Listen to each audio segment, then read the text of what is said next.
avons consacré pasteur Nicole.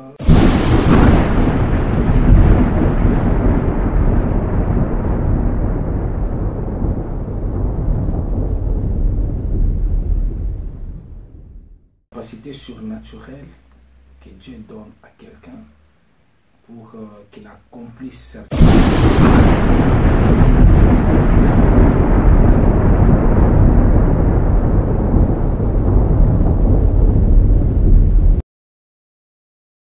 et ça a déjà commencé, ces changements, et je les crois que chacun d'entre nous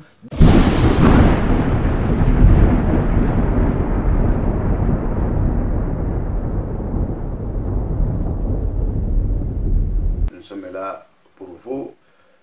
Et aujourd'hui, nous sommes le 5 janvier 2020. C'est notre première mission depuis 2020 avec un homme de Dieu. Il vient de loin. Et malgré il est fatigué avec des services, il vient de nous parler quelque chose à l'église. Et toujours, moi, pied levé comme ça, quelques minutes, la fatigue, mais il a quand même accepté qu'on partage quelque chose. Nous avons salutation, bonne année. J'aimerais mieux que l'homme de Dieu lui-même se présenter. Et moi, moi, moi, parcours mystérieux, comment je vais venir ensemble. D'accord, vous avez branché, connecté à Pang TV Média, comme tout ça, toujours. Comme d'habitude, on est là pour vous satisfaire, pour quand même la information, message, le cola banana Nzambe. Sans plus tarder, na kosenga to la kabla, tout le monde a invité Nabiso au toke mako bisaye. Bonjour homme de Dieu. Bonjour bien-aimé. Comment vous allez? Nous nous portons très bien par la grâce du Seigneur. Pasteur, il y a beaucoup de gens qui te suivent maintenant, et peut-être il y a des gens qui te connaissent. Il y a aussi, c'est toute la première fois de te voir, et je voulais seulement une petite présentation de ta part. Qui êtes-vous? Comment vous appelez? Êtes-vous marié? Comment? Je réponds au nom de Jean-Clément Diambilay. Je suis pasteur responsable de la communauté Nouvelle Cité de David. Nous sommes implantés à Lubumbashi, mais nous avons à travers beaucoup de pays déjà des branches. Et je suis père de 4 enfants, marié à Viviane Diambilay. Je crois que jusque-là, c'est ce qui est plus important par rapport à ce que tu demandes comme présentation. Merci beaucoup. Il dit qu'il est marié, père de 4 enfants. 4 enfants. D'une seule femme. Attention, une seule femme. Pas deux, mais une seule femme. L'homme de Dieu, ça fait combien de temps que tu es dans le ministère pastoral? Dans le ministère pastoral, je crois, j'ai été introduit par... je suis parmi ceux-là qui n'ont qu'un seul père spirituel. Mon père spirituel, le défunt papa Albert Lukusa, il m'a introduit, disons, comme pasteur depuis à ses côtés. J'ai œuvré fin 2002, pardon, 2001, et j'aimerais faire une différence. J'ai accepté le Seigneur. J'avais autour de 15 ans, disons 14 ans, révolu 15 ans. Et dans la même année, Dieu m'a fait grâce de prêcher pour la première fois. C'est allé vite. Disons, quelques mois après, j'ai prêché. Et aujourd'hui, j'ai 47 ans. Et cette année 2020, je crois que j'aurai 48 ans. Si tu calcules la première fois que j'ai prêché jusqu'à aujourd'hui, toi-même tu peux faire la différence. Voilà, je comprends que je vois que tu as beaucoup longtemps duré dans ce ministère et tu connais bien les choses, comment les choses évoluent jusqu'à aujourd'hui. Parce qu'il y a plus de temps, je crois que vous êtes fatigué quelle est votre motivation de quitter l'Afrique pour venir ici aujourd'hui en Suède pour nous parler de Jésus-Christ? En fait, j'ai vécu en Europe et je suis parmi ceux-là qui ont pris la décision de retourner au pays. Et j'encourage tous ceux-là qui sont à l'étranger, qui peuvent avoir l'opportunité, après s'être bien préparés, de retourner au pays. J'ai des motifs en disant qu'il y a plusieurs opportunités au pays, dans tous les domaines. Nous pouvons apporter un plus, surtout pendant ce moment. Et ici, en Suède, nous avons consacré pasteur Nicole, donc nous avons cette église où nous sommes maintenant, que nous appelons Ben et Saint-Terre, c'est notre église. Et nous sommes venus, comme c'est les premiers cultes de l'année, pour consacrer l'année. Et c'est pour cela qu'on a accepté de se déplacer, au moins cette fois-ci, commencer avec cette église de Göteborg pour les bénir, afin que cette année nous sentons réellement que Dieu va faire beaucoup de choses avec cette église, et surtout en Europe. Il était très important pour nous de nous déplacer juste pour ce dimanche. Merci, pasteur. Vous avez prêché sur l'onction. Et je voulais savoir, il y a aussi des gens qui voulaient savoir, c'est quoi l'onction? En fait, l'onction, c'est une capacité surnaturelle que Dieu donne à quelqu'un pour qu'il accomplisse certaines tâches spécifiques. Et j'ai ajouté, parmi tant d'autres définitions que plusieurs peuvent donner, j'ajoute à ces définitions un autre aspect en disant que l'onction, c'est une chose extraordinaire que Dieu donne à un homme ordinaire pour que cet homme fasse des choses extraordinaires. J'ai dit aussi que Dieu lui-même, il a oint du Saint-Esprit et des forces, le Seigneur Jésus-Christ, et il allait partout. Et partout où il allait, il guérissait les gens et il délivrait les gens. Mais j'aime beaucoup ces textes de Actes des Apôtres, chapitre 10, le verset 38, qui dit: on l'a oint de force, il allait partout, mais il faisait du bien aux gens. Et je prends cet aspect en disant, donc l'onction, c'est quelque chose que Dieu nous donne pour accomplir les biens, pour faire du bien. Et le Seigneur Jésus-Christ, partout où il allait, il faisait du bien aux gens. Même dans la famille de Lazare, il entre, Lazare était déjà mort, mais il a fait du bien à cette famille. Cette famille a retrouvé quelqu'un qui était déjà mort, qui était déjà perdu. Et comprenons que l'onction est capable de permettre que les choses qui sont déjà mortes, que ces choses-là ressuscitent.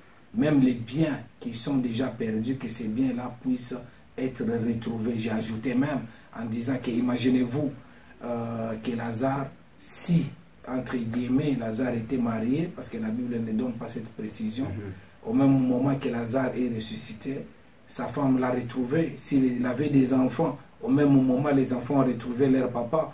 Donc, pour dire que l'onction qui était sur Jésus-Christ pour faire du bien aux gens a fait du bien à cette famille. Et si Lazare est ressuscité, sa femme l'a retrouvé, les enfants aussi ont retrouvé leur papa. Donc, l'onction peut permettre que les choses qu'on a perdues, que l'on retrouve ces choses-là. Je suis allé même plus loin en disant, Saül, envoyé par son père Kis, pour aller chercher les ânesses qui étaient perdues. Et lorsqu'il va rencontrer Samuel, Samuel va lui dire que les ânesses que tu cherches sont déjà retrouvées, mais Dieu a besoin de toi. Et Samuel va les oindre et il va aller, il va retrouver les ânesses. Et pour dire que non, l'onction que Dieu nous donne, nous pouvons retrouver les choses que nous avons perdues, les choses que nous cherchons. Il a retrouvé les ânesses, étaient réellement à la maison. Et je crois que cette année, dans tout ce que tu as comme pensée, comme projet, comme idée, en nous suivant pendant ce moment, que Dieu te donne l'onction qui permettra que tu sois différent, que tu sois extraordinaire, que tu fasses des progrès. L'onction qui permettra que la joie que tu as perdue, que tu la retrouves, la paix que tu as perdue, que tu la retrouves, la vie spirituelle que tu as perdue, que tu retrouves cela, même les matériels que tu as perdus, Dieu est capable, les sentiments, les choses que tu as perdues qui sont légitimes, que tu puisses retrouver cela. Dieu est capable de les faire, c'est pourquoi il ne oint pas les meilleurs, mais il oint des gens normaux, ordinaires, afin que ces gens normaux, ordinaires, qu'ils soient meilleurs. Merci beaucoup. Pasteur, croyez-vous qu'une personne qui vit dans le péché peut avoir l'onction de Dieu?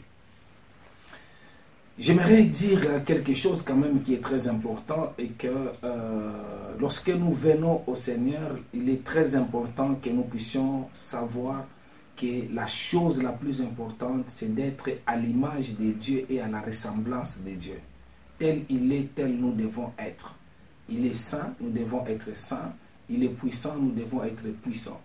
Je ne crois pas réellement à cette assertion qui nous disent que non, même si quelqu'un vit dans le péché, il peut avoir cette onction. Moi, je crois réellement que la crainte de Dieu doit être notre vie, et c'est par la crainte de Dieu, quand nous cherchons encore la face du Seigneur, il permet que l'onction qu'il nous a donnée puisse encore augmenter davantage. Donc il est très important de marcher dans la crainte de Dieu, que de croire que nous pouvons, aujourd'hui nous voyons beaucoup de choses, nous voyons des gens qui vivent réellement dans les péchés, choses graves. Nous voyons même des gens qui vont même plus loin, toucher même les fétiches. Ils parlent entre guillemets que c'est l'onction, les miracles qu'ils sont en train de faire. Et ils ont introduit beaucoup de choses dans les sacerdoces. Mais il est très important de dire à l'Église qu'on peut avoir l'onction véritable des différences en marchant dans la crainte de Dieu, en marchant dans la sanctification, en marchant réellement dans la volonté que Dieu veut pour chacun d'entre nous. Parce que chacun d'entre nous a son appel. Et si nous marchons comme ça, je crois que le Seigneur lui-même, il nous donne l'onction qu'il faut, que de mélanger fétiche ou péché, vous allez vous éloigner encore davantage du Seigneur. Parce que l'onction doit permettre que nous soyons encore plus proches de lui. Mais si toi tu vis dans les péchés, tu t'éloigneras même de l'onction que Dieu t'a donnée. L'onction ne nous donne pas pour jouer avec ça. On nous donne l'onction, c'est pour faire du bien aux gens. Mais en vivant dans les péchés, comment tu feras du bien aux gens? Merci beaucoup, nos abonnés qui nous suivent maintenant. Vous savez comment le pasteur est en train de nous expliquer des choses. Pasteur, je voulais savoir quelque chose. Parce qu'il y a des gens dans les églises, si un homme de Dieu ou un pasteur qui prie pour les gens, et les gens ne tombent pas, comme on dit parfois, comme on dit à Lingala, ils ont dit que ce pasteur n'a pas l'onction de Dieu. Est-ce qu'avoir l'onction de Dieu, c'est mieux, mais il faut une personne tombe, il crie, tout ça. Cela montre qu'il a l'onction de Dieu ou comment? De toutes les façons, ça c'est mon propre témoignage. Moi j'ai grandi à l'église, à un certain moment je ne croyais pas que quelqu'un peut tomber. Lorsqu'on est en train de prier pour lui, je ne croyais pas ces choses-là, mais un jour, moi-même j'étais rempli de l'Esprit de Dieu et je suis tombé. Et quand je m'étais relevé, j'étais quelqu'un d'autre. Moi je crois réellement que quelqu'un peut tomber, mais cela ne dit pas que pour que quelqu'un soit rempli de l'Esprit, absolument, il doit tomber. Non, quelqu'un peut être assis, mais tu es saisi de l'Esprit de Dieu. Quelqu'un peut tomber, quelqu'un peut être même dans son lit et il est rempli de l'Esprit de Dieu. Ce n'est que peut-être ce que les gens ont appris d'autres écoles, croyant que non, l'Esprit c'est seulement quand on est tombé par terre. Non. Moi, je crois que quelqu'un peut être rempli de l'Esprit de Dieu et pendant qu'il écoute la parole de Dieu, pendant qu'il écoute la musique de Dieu, pendant qu'il est seul dans la prière, à tout moment, Dieu est capable, Dieu est souverain pour que tu puisses recevoir, être rempli de son esprit. Il est capable de le faire alors que tu es seul dans la prière. Il est capable de le faire alors qu'on t'impose la main. Il est capable de le faire alors que tu es assis seul à l'église. Dieu est sans limite. Il peut le faire, il peut faire tout ce qu'il veut. Donc on doit enlever ça de l'esprit des gens, penser que non, c'est seulement quand quelqu'un tombe. Non, il y a des moments, je prêche, tout le monde tombe par terre. Il y a des moments où tu prêches, quelqu'un n'est pas tombé, mais cela ne sous-entend pas qu'ils n'ont pas reçu, quelque chose de la part du Seigneur. Si Dieu décide, il le fait. Même pendant que nous sommes ici, il décide de te remplir, il peut le faire. J'ai vu sur Internet quelque chose que je n'ai pas vérifié l'authenticité, où quelqu'un était rempli du Saint-Esprit en plein vol. Rempli du Saint-Esprit, je n'ai pas vérifié, mais c'est quelque chose qui assure qu'il est. Dieu est capable réellement de faire pareille chose. Dieu est capable de le faire. Voilà, nous sommes vraiment ravis avec notre pasteur, homme de Dieu. Il nous parle de bonnes choses. Ça c'est fantastique. Homme de Dieu, vous avez dit que Maman Nicole, parmi l'une de tes filles spirituelles, parce que vous l'avez consacrée, comment vous la trouvez? Elle évolue bien dans son ministère? Si une servante de Dieu, vraiment, en tout cas, très courageuse, craignant le Seigneur. J'aime bien marcher avec les gens et ceux-là que Dieu nous a donné, qui craignent réellement le Seigneur. Ça, c'est quelque chose qu'il faut encourager en elle.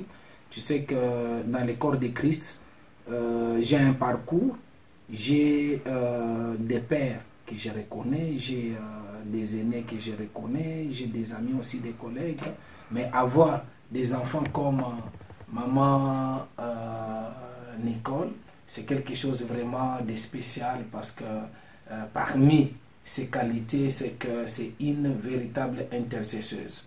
Elle peut prendre du temps pour prier pour quelqu'un, et pas simplement pour prier pour quelqu'un, c'est quelqu'un qui, quand elle est loyale, elle est fidèle, elle aime beaucoup le Seigneur, et nous devons vraiment en tout cas encourager, et même ceux-là qui nous suivent, qui vivent dans cette ville, la deuxième ville de la Suède, de dire qu'il y a des pasteurs, il y a des gens, quand vous avez un problème, vous pouvez avoir le courage de venir pour vous confier, parce que vous savez que non, elle prendra votre problème, elle ne partagera pas avec quelqu'un, elle va prier pour vous, elle est parmi ces gens.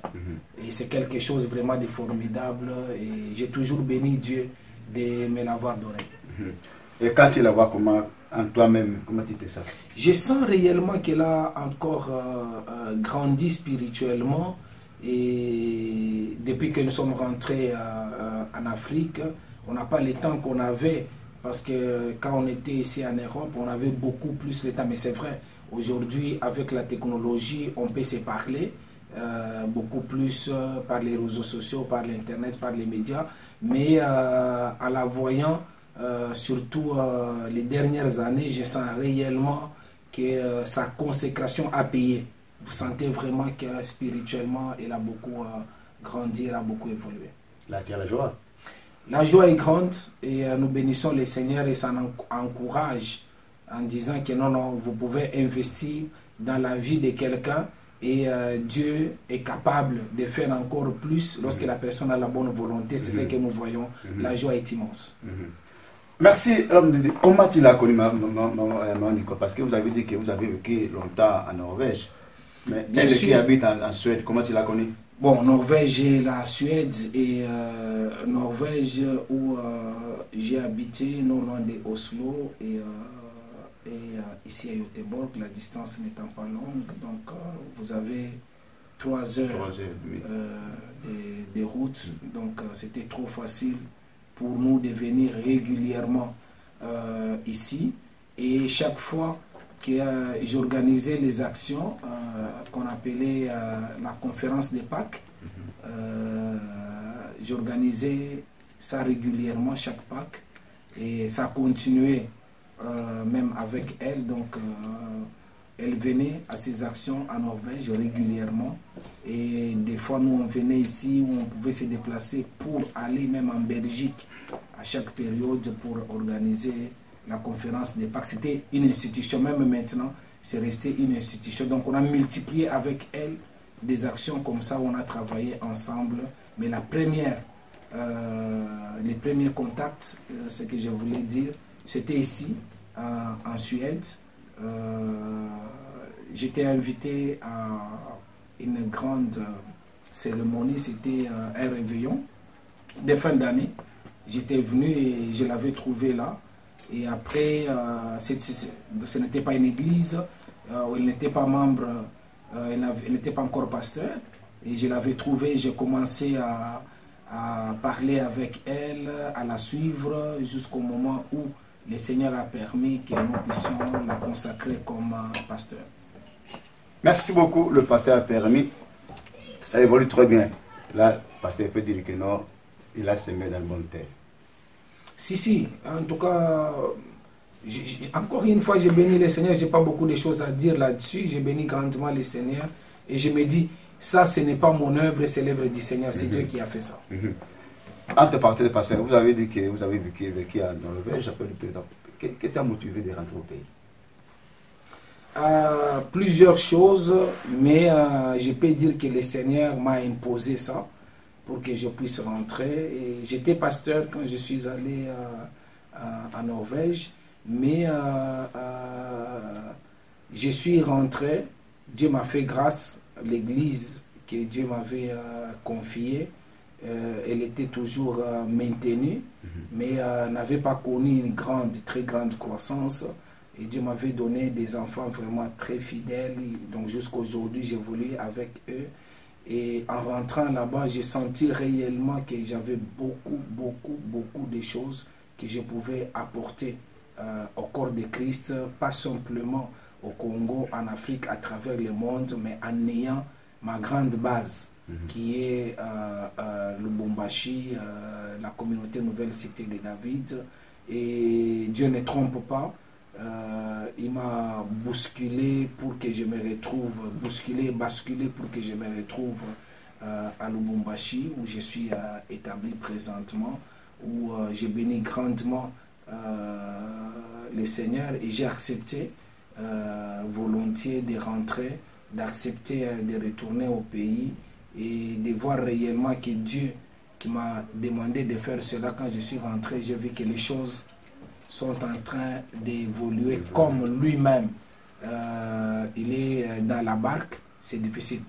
Parce que tu sais, dans la Bible, quand il dit « allons à l'autre bord », il m'a dit « rentre » et accepte simplement que tu rentres.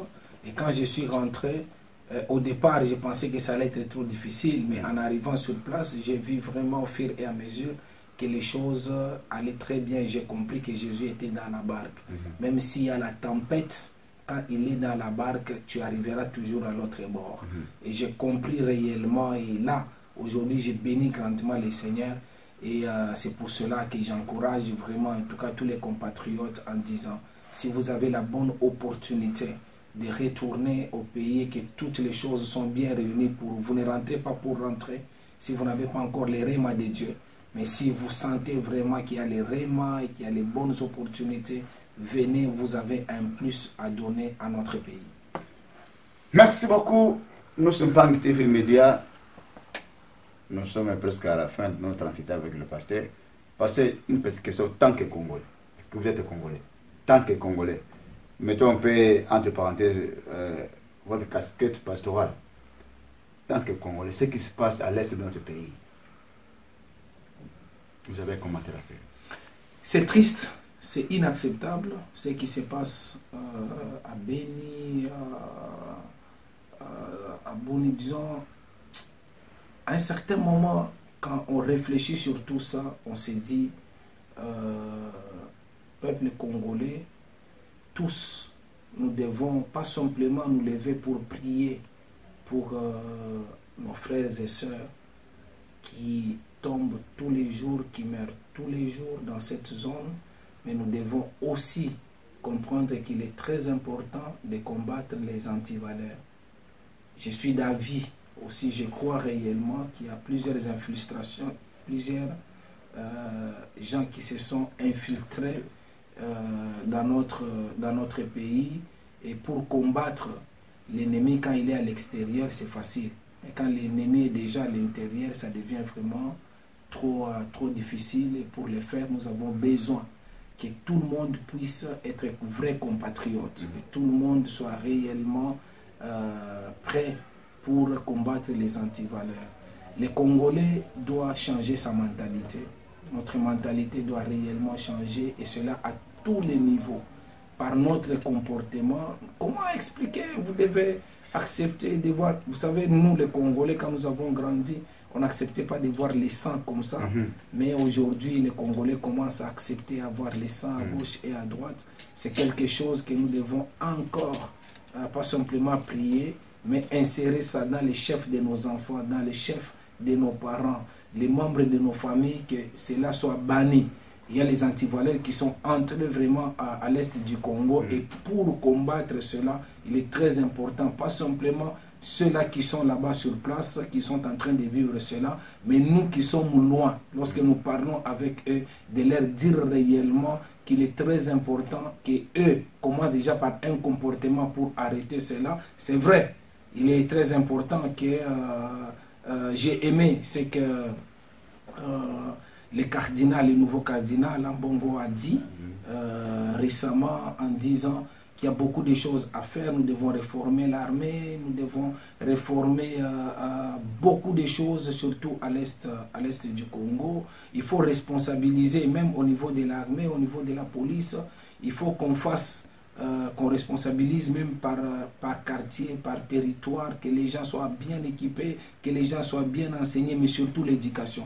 Si l'éducation est bonne, je crois que l'intégrité du territorial, c'est quelque chose de très important que nous devons encore récupérer. Aujourd'hui, il y a des milliers, quand vous êtes, c'est comme si vous n'êtes pas au Congo.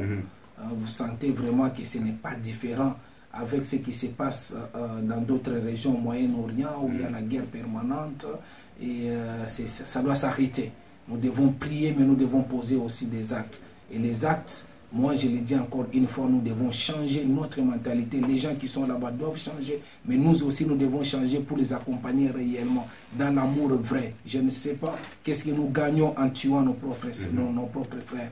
Je me pose tous les jours les questions. Quand vous regardez ces images, vous vous dites, nous sommes où pour qu'aujourd'hui, dans ce 21e siècle finissant, voir vraiment en tout cas les gens mourir, les gens tomber tous les jours, ça fait vraiment en tout cas très mal. Ma prière est que ça s'arrête au nom de Jésus-Christ, mais ma prière aussi est que les politiques prennent des décisions qu'il faut pour arrêter cela, que tout celui qui va combattre à l'intérieur, qui croit réellement qu'il est malin, que le Seigneur puisse l'arrêter dans ce qu'il est en train de faire au nom de Jésus-Christ. Il y a des moments où, quand le Seigneur lui-même, il s'élève, même les gens qui sont à l'intérieur, eux-mêmes, ils peuvent se retrouver l'arme contre eux-mêmes, et eux-mêmes, ils peuvent tomber et mourir. Dieu est capable de le faire quand il est avec un peuple. Et aujourd'hui, ce qui se passe dans notre pays, nous sentons réellement que Dieu est avec notre pays. Que vous le vouliez ou pas, chers amis, le 23 juin de l'année passée, nous avons vécu quelque chose d'exceptionnel. Nous étions au stade de voir un chef de l'État en exercice prendre cette nation et les dédier à Jésus-Christ. C'est formidable. C'est quelque chose d'exceptionnel, et vous devez savoir, tout cela qui combattent en esprit, même physiquement, ces pays et à l'est du pays, vous devez savoir que notre Dieu est maintenant au centre de notre pays. C'est vrai que nous avons prié des années, c'est vrai que nous prions, c'est vrai que nous prierons toujours, mais il y a quelque chose de particulier, c'est que les chefs de l'État puissent prendre la nation et dédier à Dieu, et qu'il y a des gens qui continuent toujours à douter. Cette affaire, je vous dis que le Seigneur lui-même s'occupera, le Seigneur lui-même, il fera de sorte que ceux-là qui ne veulent pas arrêter, qu'un jour qu'ils se retrouvent eux-mêmes tombés sous leur propre épée. Mais je crois que nous devons nous responsabiliser. Quand je parle comme ça, je dis pas simplement aux politiques, pas simplement à l'armée, que tout cela, d'une manière ou d'une autre, qui sont complices de ce qui est en train de se faire, Dieu s'occupera d'eux, parce que Dieu est en train de nous donner, je peux dire, une nouvelle saison, un vent nouveau dans notre nation. Et c'est très important que même les ennemis, qu'ils comprennent réellement que c'est un temps qu'il ne faut pas prendre à la légère, parce que Dieu est au contrôle de toutes choses. Merci parce que Dieu est au contrôle de toutes choses. Nous sommes presque à la fin de notre entretien. Je sais que le pasteur m'a vraiment fatigué, vraiment fatigué. Merci beaucoup, pasteur, pour accepter notre invitation. Et nous voilà seulement que tu regardes la caméra et puis tu puisses dire un mot à tous les Congolais, les enfants de Dieu qui te suivent maintenant. Et à l'enfer, tu vas faire une petite prière pour prier à ceux qui n'ont pas eu le temps de participer à l'église pendant le monde, le premier dimanche de l'année. Chers Congolais, soyons fiers de l'être.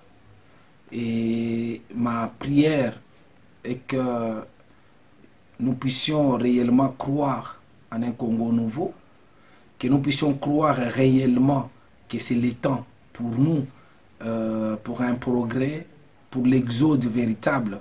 C'est quand je parle de l'exode, c'est-à-dire quitter la mentalité de l'Égypte pour vivre la véritable mentalité du Canaan, parce que Dieu le veut réellement pour le Congo. Je crois réellement que le soleil s'est déjà levé dans notre pays. Je crois réellement que Dieu est en train de vouloir que les choses changent totalement dans notre pays. Mais nous devons nous lever, nous devons aimer réellement notre pays, aimer notre prochain. Si nous nous aimons, nous les Congolais, je vous dis qu'il y a beaucoup de choses qui vont changer. Changeons notre mentalité.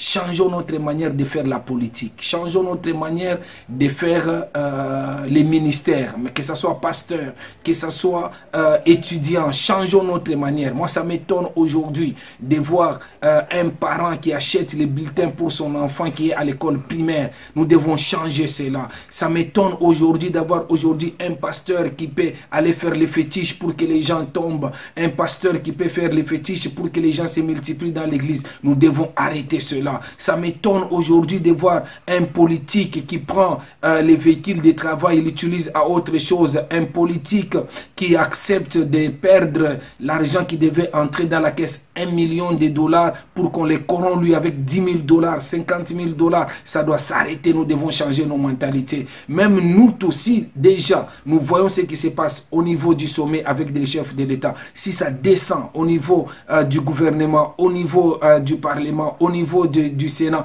et je crois réellement que nous allons vivre un Congo nouveau. Homme de Dieu, n'attendons pas que les choses changent par rapport à ces institutions que je viens de citer. Mais moi, je le crois réellement que nous pouvons poser aussi des actes qui feront que les membres de nos églises qui nous observent, qu'ils voient réellement que nous sommes des références véritables. Et quand ils verront cela, je crois que nous allons communiquer cela aussi dans leur famille, nous allons communiquer aussi cela dans la société et les choses vont réellement bouger. Ma prière, que nous puissions changer les mentalités, même au peuple le plus petit. Quand je dis les plus petits, disons les moins âgés, que tous nous puissions changer vraiment des mentalités et être positifs pour notre pays. Nous ne devons pas être toujours là, mais nous croyons que les choses ne marcheront jamais. Non, moi je le crois que les choses vont changer maintenant et pas demain. Cette année 2020, c'est une année d'action. C'est une année où chacun, partout là où il est, il peut changer son environnement. Change la manière de faire les ministères, change la manière d'être avec ton prochain. Et je crois que le Seigneur est avec nous et les choses sont en train de partir dans une très bonne direction. Je crois réellement au message du fait Alain Moloto où le Congo, le soleil nouveau, le soleil s'est levé et nous ne devons pas arrêter cela. Chacun doit contribuer de là où il est. Et ça a déjà commencé, ces changements, et je le crois que chacun d'entre nous doit continuer dans cette même direction. J'aurais bien voulu que mon père spirituel, qui est déjà mort, puisse vivre ce moment qu'il avait trop tant souhaité, voir vraiment un Congo nouveau, mais tant mieux, nous sommes là, nous allons faire ce que nous pouvons. C'est pour cela, j'aimerais, avant de terminer, faire prier réellement pour les Congo, prier pour les chrétiens à travers le monde en leur disant, ne baissez pas les bras, cette année c'est une année bénie, c'est une année particulière, le Seigneur a permis que tu puisses entrer dans cette année, il permettra que tu puisses terminer encore cette année. Je ne voudrais pas qu'à la fin de l'année, comme quelqu'un que j'ai appris qui disait que non, Baloubaki, que non, toi, tu seras comme ça, mais tu n'as pas vécu cela. Mais ma prière est que cette année, Jésus-Christ, qu'il soit au centre de ta vie. Que Jésus-Christ soit au centre de notre nation.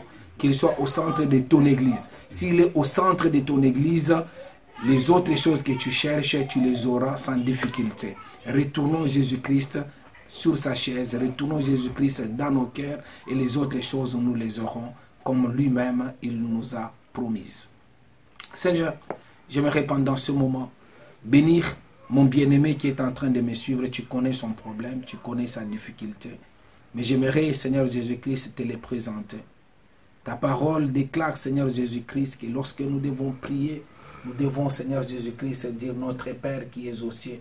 C'est toi notre Père, c'est toi notre source. Parce que tu es, Seigneur Jésus-Christ, assis sur les trônes. Nous croyons réellement que rien ne t'impressionne. Même lorsqu'il y a des problèmes, rien ne t'impressionne, tu es toujours assis. Même quand les diables pouvaient se rebeller, toi, tu n'étais pas inquiet, tu étais toujours resté assis. C'est pour cela, pendant ce moment éternel, Dieu des armées, j'aimerais que toi seul, Seigneur Jésus-Christ, qui est assis, que ton règne, Seigneur Jésus-Christ, vienne réellement comme tu nous as enseigné. Que les règnes véritables viennent dans notre pays. Viennent, Seigneur Jésus-Christ, dans nos vies. Tous ceux-là qui nous suivent à travers le monde, que ton règne descende dans cette année 2020. Et si ton règne descend, Seigneur Jésus-Christ, nous allons vivre réellement ta présence. Nous allons vivre, Seigneur, ta manifestation. Le pain quotidien sera réel. Et enfin, Seigneur Jésus-Christ, nous pouvons marcher dans la véritable crainte de ton nom, dans la sanctification véritable. Que cela soit réel pour tous ceux-là qui sont en train de nous suivre. Que le pain quotidien soit réel. Que la sanctification soit une vie de tous les jours. Que tu bénisses chacun de ceux-là qui me suivent. Que tout celui qui a pleuré les années passées, que cette année soit une année de joie, soit une année de paix, une année d'un nouveau départ, une année d'un progrès, une année, Seigneur Jésus-Christ, où toi seul, tu accompagneras toutes choses dans la vie de mon frère, dans la vie de ma soeur. Au nom de Jésus-Christ, j'ai ainsi prié. Amen. Amen, amen. Et nous vous disons merci et au revoir. On se retrouve jusqu'à la prochaine. Bye bye.